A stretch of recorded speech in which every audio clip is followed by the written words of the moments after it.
So साथीहरु, आज म तपाईहरुको लागि एउटा भिडियो लिएर आएको छु। या भनौं यो बोया M1 माइक को बारेमा हैन।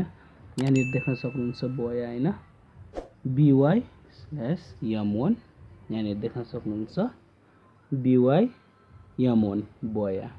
यो माइक को बारेमा म आज भन्ने छु केही तपाईहरुलाई हैन। बोया को यो यदि तपाईहरु ब्लगिङ गर्दै हुनुहुन्छ अथवा ब्लगिङ गर्ने सोचमा हुनुहुन्छ अथवा ब्लगिङ गरिराख्नु भएको छ, युट्युब च्यानल चलाइराख्नु भएको छ भने तपाईलाई रेकर्डको लागि चाहिँ पक्कै पनि माइकको आवश्यक परिरहेको होला अथवा पर्छ नै हैन।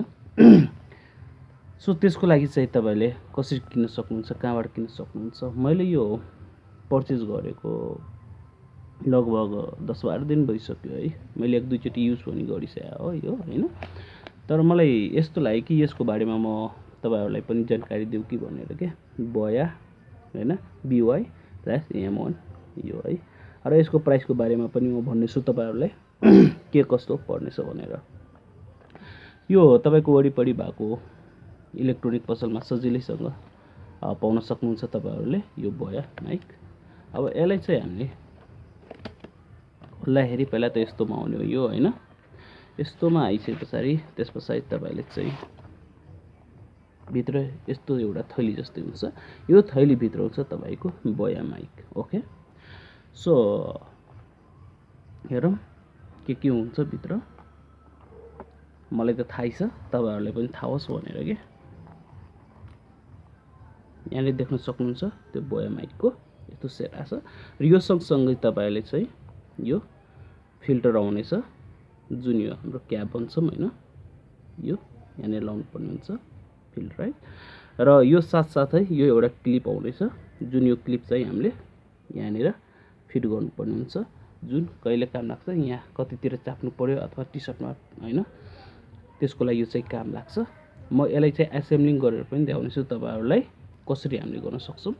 तर सुरुमा त यो बोया M1 यस्तो हुन्छ है, हेर्नु है। यस्तो खालको हुन्छ यिनीहरुको। र यहाँ हेर्नुस् त इयरफोनको जस्तै जेक पनि हुन्छ है। र अर्को चाहिँ मेन इम्पोर्टेन्ट चाहिँ यो ब्याट्री हुन्छ है।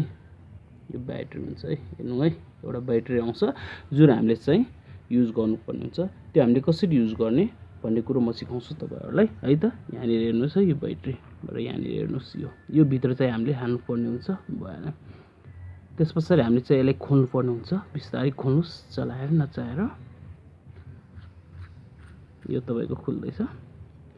त्यसपछि यस्तो देख्न सक्नुहुन्छ तपाईहरुले है, यस्तो है।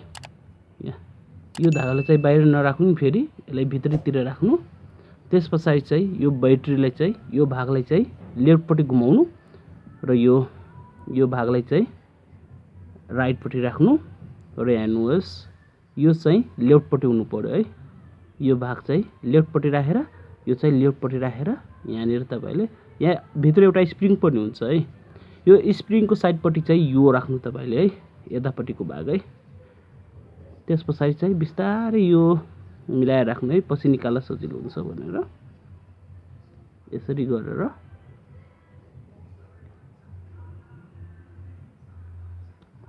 यसरी हाल्दिनुस्। हेर्नुस् मेरो लागिसकेको छ। त्यसपछि चाहिँ सिम्पली तपाईले अब यसलाई लगाइदिनुस्। यो भइसक्यो, मेरो फिट भइसक्यो। त्यसपछि अब सेकेन्ड थिङ है, यसमा चाहिँ हामीले यो राख्नुपर्छ, यो क्लिप है। यो क्लिप बिस्तारै राख्नु, भाँचिन सक्ने सम्भावना हुन्छ। सो यसरी गर्नुस्। यहाँ हेर्नुस् त, यसरी गरेर अनि पुस गरिदिनुस्। प्याट लाग्यो हैन। त्यसपछि थर्ड कुरो चाहिँ हाम्रो के छ, अब यो फिल्टर भनौं या क्याप भनौं है, फिल्टर क्याप है। यो चाहिँ भोइसलाई फिल्टर गर्ने काम गर्छ, जुन हाम्रो यो माथिबाट यसरी घुमाएर राख्नु होला है। यहाँ देख्न सक्नुहुन्छ मेरो लागिसकेको छ। अब यो भयो, एसेम्बलिङ भइसक्यो पुरै है। यो बोया माइक M1। अब कुरो भयो रेकर्डिङ कसरी गर्ने। त रेकर्डिङ गर्नलाई सिम्पली तपाईले यो जेक हुन्छ, तपाईको ल्यापटपमा गर्दै हुनुहुन्छ भने ल्यापटपको यतापट्टि चाहिँ यहाँ देख्न सक्नुहुन्छ यस्तो यो साइड यस्तोमा चाहिँ यो पालमा चाहिँ हाल्नु पर्ने हुन्छ। यसरी हालिसके पछाडि अब ल्यापटपमा त हाल्यो। अब रेकर्ड गर्नलाई चाहिँ हामीले के गर्नुपर्छ त अन अफ त पक्कै गर्नुपर्छ। तर यसमा वान थिङ छ है, यो जुन माथिपट्टि क्यामेरा लेखा हुन्छ र तलपट्टि लेखा हुन्छ अफ अनि स्ल्यास स्मार्ट, यहाँनिर म देखाउँछु तपाईँहरूलाई। क्यामेरा लेखा छ अनि अफ लेखा छ अनि स्मार्टफोन है। अब यसलाई चाहिँ हामीले चाहिँ ल्यापटपहरूमा चाहिँ अथवा कुनै सफ्टवेयरको मार्फत चाहिँ हामीले चाहिँ रेकर्ड गर्दैछौँ भने यसलाई क्यामेरापट्टि माथिपट्टि राख्नुपर्ने हुन्छ। यहाँ हेर्नु है, पहिलाको यस्तो हुन्छ, यो माथिपट्टि यसै राख्नुपर्छ क्यामेरापट्टि है, माथि है। त्यसपछि अर्को कुरो चाहिँ अनि बल्ल रेकर्ड हुन्छ हाम्रो। र अर्को कुरो, यदि हामीले चाहिँ स्मार्टफोनहरूमा चाहिँ रेकर्ड गर्दैछौँ भने यसलाई चाहिँ सिम्पली तलतिर नै राख्नुपर्छ, जुन अफ हुन्छ अफपट्टि नै राख्नुपर्छ। स्मार्टफोन लेखा हुन्छ त्यतापट्टि राख्नु होला। अनि बल्ल राखेर चाहिँ तपाईँले चाहिँ रेकर्ड गर्नुपर्ने हुन्छ। सो अब कुरो रह्यो यसको प्राइसको बारेमा। यहाँनिर देख्न सक्नुहुन्छ बोयाको ट्याग पनि छ है, बोया माइक है। अब यसको प्राइस चाहिँ तपाईँले अब दराजबाट पनि किन्न सक्नुहुन्छ। दराजमा कति छ, 1100 समथिङ कति भन्ला, अथवा 900 पनि 1000 रुपियाँ पनि भन्न सक्ला है। अब घटबड त भइरहेको हुन्छ, मार्केटिङ हो, मार्केट हो होइन। तर म चाहिँ यो जब किन्न जाँदाखेरि मलाई चाहिँ 1000 रुपिस भनेको थिएँ, यहाँसम्म कि 1050 नै भनेको थियो, भनौँ न 1050 भनेको थियो। तर मैले भने होइन, मैले त सस्तोमा सुनेको छु यो माइकभन्दा होइन। तपाईँको यो चाहिँ 1000 रुपिसमै पाउने हो, जहाँ पनि जानुहोस् होइन। कसैले 1100 पनि ल्याला, तर हामी कसै साह्रै के अरे 1050 रुपियाँ हो यसको प्राइस, तर म 1000 रुपियाँमा दिन्छु भन्ने जस्तो कुरा गरेँ। मैले पनि होइन दाइ, मलाई चाहिएकै हो। मैले अलिकति बार्गेनिङ गरेँ है। बार्गेनिङ गर्दाखेरि मैले यो चाहिँ 900मा लिएर आएको है। 900मा मैले लिएर आएको, यो चाहिँ 900मा लिएर आएपछि हेर्न सक्नुहुन्छ यसको। अब यसको तार पनि ठुलो हुन्छ हो, मैले बाँधिराखेको छु। यहाँ तार चाहिँ यहाँ त ठुलै हुन्छ। र यस त साथीहरू, तपाईँहरूले पनि यदि बोयाको माइक किन्न चाहनु भएको छ भने यो चाहिँ तपाईँको वरिपरि भएको इलेक्ट्रोनिक पसलमा पनि पाउन सक्नुहुन्छ इजिली है। सो यसको दाम खासै एक्सपेन्सिभ छैन, सस्तै छ। अब त्यही हो, 900 रुपियाँ लिएर 9 देखि 1000 रुपियाँ लिएर जाउँ न है।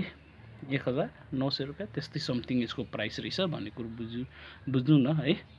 ल साथीहरू, कस्तो लाग्यो त भिडियोज?